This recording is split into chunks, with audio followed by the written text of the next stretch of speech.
Jack Roberto updates. And sa post ni Donna, sabi niya, new business unlock. Congrats, Boss Jack Roberto. Yun, no? Congrats kay Jack sa new business venture niya. At sa post ni Sanya Lopez, sakay pa nga siya na magawa ng kotse. Siyempre supportive si Kuya Jack kay Sanya. Yan, bida-bida sibs. And abangan niya yung vlog nila. Ayan, vlogger yan, no? And sa during Japan, ito yung interview kay Jack. Trabaho, minsan wala nang time mag-workout. And syempre, napapabayaan mo yung health mo, yung katawan mo.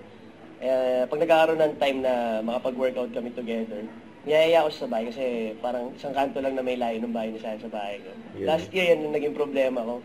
Per month. Tapos yung project ko, January. Right now, kung may pagkakataon, ayoko nang parang sumagad ng kain or magpabaya ng weight ngayong this coming 2026 kasi baka bigla may project tapos di ka ready, mas mahirap magabol. Hindi naman tumitigil yung bayarin, so kailangan namin mag-isip ng ibang source of income.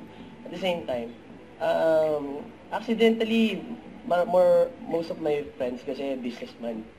Don't forget to subscribe, click the notification bell for more updates. This is Richard Action Vlog. Stay tuned for more videos. See ya.